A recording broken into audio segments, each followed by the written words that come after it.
प्रभु यीशु मसीह में मेरे प्रिय भाई और बहनों, हमारे उद्धारकर्ता प्रभु यीशु मसीह के जीवित नाम में मैं आप सभी का आज की दिव्य कृपा की प्रार्थना में दिल से स्वागत करता हूं। आज 28 अप्रैल मंगलवार हम एक और नए दिन में प्रवेश कर चुके हैं। एक ऐसा दिन जो हमें फिर से अवसर देता है परमेश्वर के करीब आने का, अपने जीवन को सुधारने का और उसकी कृपा को दूसरों तक पहुंचाने का। प्रिय भाई और बहनों, हम में से बहुत लोग जीवन में आशीषें तो पाते हैं, लेकिन उन्हें अपने तक ही सीमित रख लेते हैं। आज का दिन हमें याद दिलाता है, जो हमने पाया है वह केवल हमारे लिए नहीं है। हम बुलाए गए हैं एक गवाही बनने के लिए। आज यदि आप इस प्रार्थना में जुड़े हैं तो यह कोई संयोग नहीं है। परमेश्वर आपसे बात करना चाहता है, वह आपको उपयोग करना चाहता है। इसलिए इस पूरी प्रार्थना में अंत तक बने रहें और अपने दिल को पूरी तरह खोल दे। प्रिय भाई और बहनों, अब आइए हम अपने मन को शांत करें और परमेश्वर के वचन को सुनने के लिए अपने आप को तैयार करें, क्योंकि उसका वचन केवल पढ़ने के लिए नहीं है बल्कि जीने के लिए है। आज का हमारा मनन का वचन प्रेरित चरित्र से लिया गया है, अध्याय 11 पद संख्या 19 से 26। जो लोग अत्याचार के कारण बिखर गए थे, वे अलग अलग स्थानों पर जाकर सुसमाचार सुनाने लगे। कुछ लोग अंताकिया पहुंचे और वहां यूनानियों को भी प्रभु यीशु के विषय में बताया। प्रभु का हाथ उनके साथ था और बहुत से लोग विश्वास करके प्रभु की ओर फिर गए। बरनबास वहां पहुंचा और उसने परमेश्वर की कृपा देखी। फिर उसने साउल को ढूंढा और दोनों ने मिलकर लोगों को शिक्षा दी और पहली बार उन्हें मसीही कहा गया। प्रिय भाई और बहनों, आज का यह वचन हमें एक बहुत गहरी और प्रेरणादायक सच्चाई सिखाता है। जब लोग बिखरे तब सुसमाचार फैल गया। जब कठिनाई आई तब परमेश्वर का कार्य और बढ़ा। यह हमें क्या सिखाता है? यदि हम विश्वास में चलते हैं तो हमारी परिस्थितियां हमें रोक नहीं सकती। प्रिय भाई और बहनों, आज भी हम अपने देश में देखते हैं, कई जगह लोग अपने विश्वास के कारण दबाव में हैं। कई लोग खुलकर अपने विश्वास को जी नहीं पाते, लेकिन यह वचन हमें चुनौती देता है। क्या हम चुप रहेंगे या हम प्रेम और सच्चाई के साथ गवाही देंगे? उन लोगों ने डर के बावजूद सुसमाचार सुनाया और परिणाम क्या हुआ? लोग बदल गए, जीवन बदल गया। प्रिय भाई और बहनों, आज मसीही कहलाना केवल एक नाम नहीं है, यह एक पहचान है।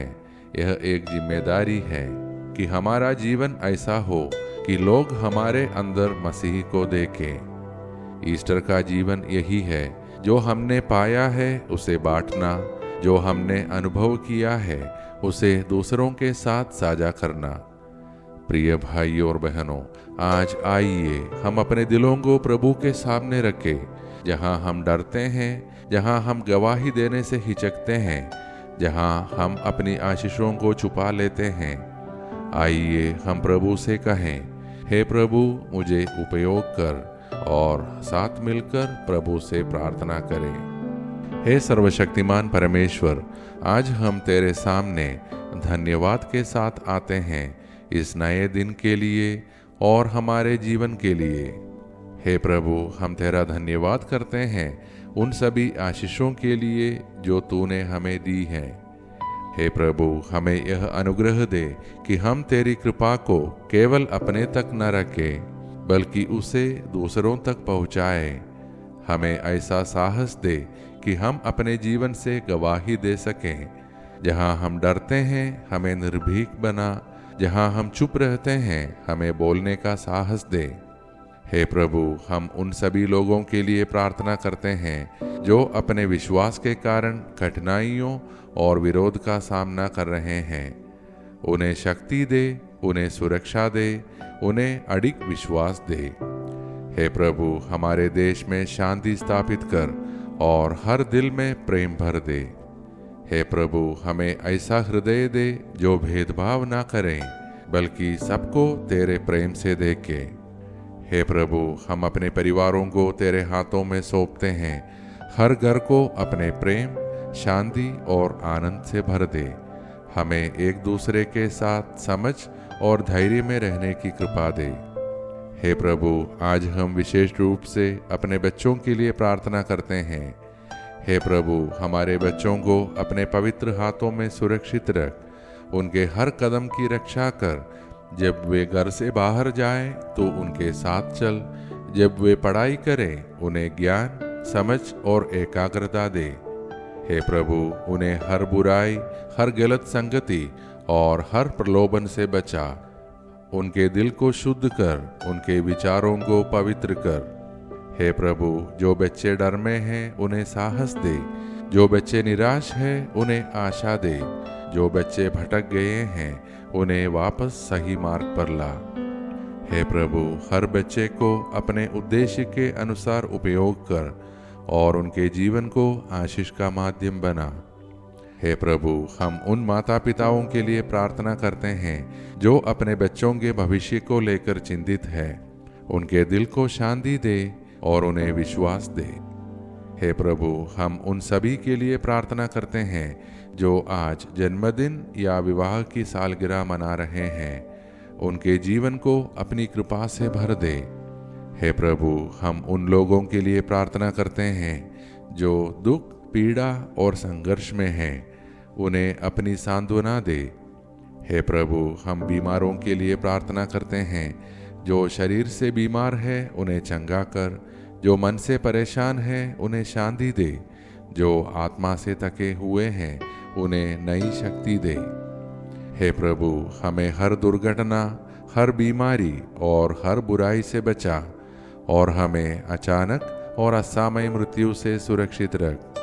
हे प्रभु, हम अपने देश और पूरे विश्व के शासकों, अधिकारियों और नेताओं को तेरे हाथों में सौंपते हैं। उन्हें बुद्धि दे ताकि वे न्याय, शांति और सत्य के मार्ग पर चले। और सबसे बढ़कर हमें ऐसा जीवन दे जो गवाही बने। हमें ऐसा साहस दे जो डर को हरा दे। हमें ऐसा हृदय दे जो सबके लिए प्रेम से भरा हो, ताकि हम सच में तेरे सच्चे अनुयायी बन सकें। ये सारे प्रार्थनाएं और हमारे मन के अन्य प्रार्थनाएं हम समर्पित करते हैं हमारे प्रभु यीशु मसीह के नाम पर। आमीन।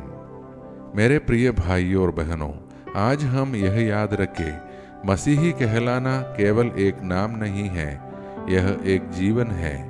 इसलिए जहां भी हम जाएं, मसीह को दिखाएं, मसीह को बांटें।